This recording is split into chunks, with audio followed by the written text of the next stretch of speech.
வணக்கம். இது Honda deo வண்டி BS6.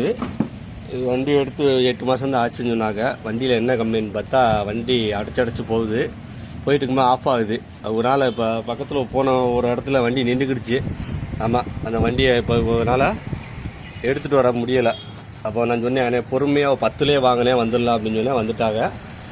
இது என்ன சொல்கிறாங்க, 8 மாதம் தான் ஆகுதுன்னு சொன்னாங்க. நான் சொன்னேன், கம்பெனியில் போனேன், பெட்ரோல் ஃபில்டர் தான் போயிருக்கேன், மாற்றி விடுவாங்க அப்படின்னு சொன்னேன். இல்லை இப்போ கம்பெனி போக நேரம் இல்லை, இதை மட்டும் நீங்கள் பார்த்து கொடுங்க, நான் சர்வீஸ் விடும்போது வேணால் மேற்கொண்டு உள்ள நான் பார்த்துக்கிற மாதிரி சொல்லிட்டாங்க. பெட்ரோல் ஃபில்டர் இப்போ மாற்ற போகிறேன். என்னென்னங்கிறத இந்த பார்த்து பிடிப்போம். இதுதான் பெட்ரோல் பம்பு. இது நிறையா வந்து தெரியும் என்னென்னங்கிறத எப்படி பிடிக்கணுங்கிறத இந்த பார்ப்போம். இந்த பெட்ரோல் பம்பை கழட்டிட்டேன். ஃபில்ட்ரு மாற்ற அந்த கீழே பெட்ரோல்லாம் விட்டுருக்கேன் பார்த்தீங்களா, அந்த அடியில் உள்ள கொஞ்சம் பெட்ரோல் வந்து வெளியில் விட்டுருவேன்.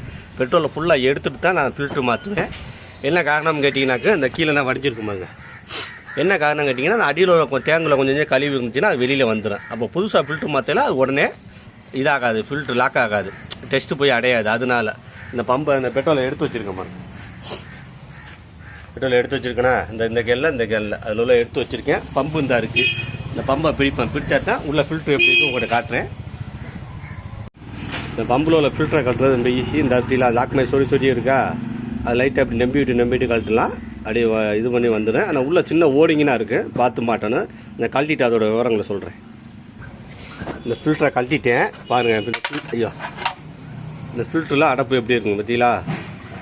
இது வந்து பெட்ரோல் வந்து உள்ளே போய் லாக் ஆகிறது. ஆமாம், பெட்ரோலு உங்கள் பல்கில் போடுங்க. அதில் உங்களுக்கு எதாவது அதிகமாக அடைச்சு போடுச்சுன்னா வேறு பல்கில் மாற்றி போடுங்க, வேறு கம்பெனி பெட்ரோல். எந்த கம்பெனியும் நம்ம இதெல்லாம் நம்ம சொல்லக்கூடாது. நீங்கள் டெஸ்ட் பண்ணி நீங்கள் போட்டுக்கிடுங்க. இந்த பார்த்தீங்களா, இந்த ஃபில்ட்ரு தான் இப்போ மாற்ற போகிறேன். இதில் இந்த மாதிரி லாக் ஆச்சுன்னா பெட்ரோல் வண்டி நின்று தான் போகும். BS6ன்னு ஒரு வண்டியை போட்டு பொதுமக்களுக்கு ரொம்ப தொந்தரவாக இருக்குது. அது இதுக்குன்னா என்ன வழிமுறைன்னே சரியாக தெரியல. ஏன்னா 8 மாதம் தான் ஆச்சு. வண்டி இடையில வரையில ஆஃப் ஆகிடுச்சு, நின்றுச்சுன்னு கஸ்டமர் போகணுன்னா இப்போ 8 மாதம் பழைய வண்டி அதுக்கு தான் கொடுத்தாங்க, ஓயமாக வேலை வருது அப்படின்னு.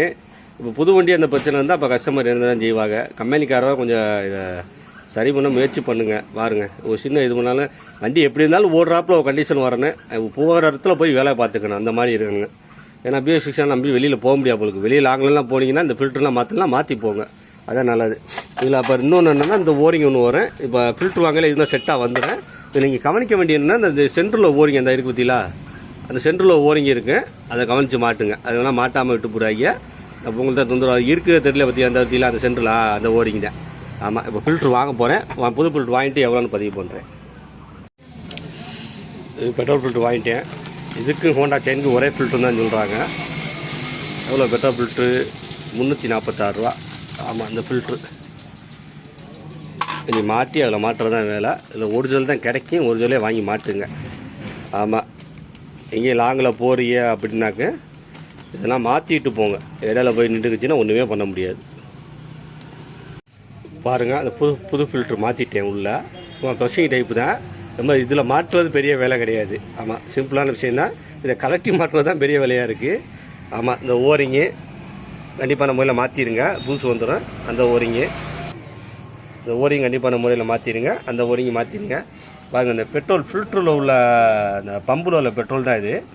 பாருங்கள், முத்தாக வந்து நிற்கிதா, பாருங்க, தண்ணி மாதிரி நிற்கிது. அப்போ ஏன் பெட்ரோல் கம்ப்ளைண்ட் வராது. ஆமாம், இதில் வந்து வண்டியும் குறை சொல்ல முடியாது. ஏன்னா அது பெட்ரோல் போய் தான் ஃபில்ட்ரு அடைக்கிறது. ஆமாம், கொஞ்சம் பார்த்து செய்யுங்க. பொதுமக்கள் ரொம்ப அவஸ்தைப்படுறாங்க. பாருங்க, இப்போ தான் இது பண்ணி க்ளீன் பண்ணி ஊற்றுனேன். அதுக்குள்ளே பாருங்கள், இப்படி இருந்தால் எப்படி வண்டி ஓடுமே தெரியலை. இதை பற்றி எனக்கு சரியாகவும் பெருசாக விளக்கம் தெரியலை. ஆனால் இதுக்கு முன்னாடி இந்த மாதிரி பிரச்சனைகள் இல்லை. அந்த T20 பெட்ரோல் வரதுக்கு முன்னாடி எந்த பிரச்சனையும் அவ்வளோவா இல்லை. தகவல். இந்த வண்டி ஹோண்டா டியோ வண்டி ஓட்டி பார்த்துட்டேன். இப்போ பெட்ரோல் ஃபில்ட்ரு மாற்றி வண்டி கரெக்டாக இருக்குது. ஆனால் இதிலே E20 தான் இருக்குது. ஆமாம், வண்டியிலேயே. ஆனால் ஃபில்ட்ரு அடப்பு வருது. ஆனால் டெஸ்ட்டு தான் அதில் இருந்துச்சு ஃபில்ட்ரில். எதை குறை சொல்கிறேன்னு சரியாக தெரியலை. பொதுமக்கள் ரொம்ப சிரமப்படுறாங்க.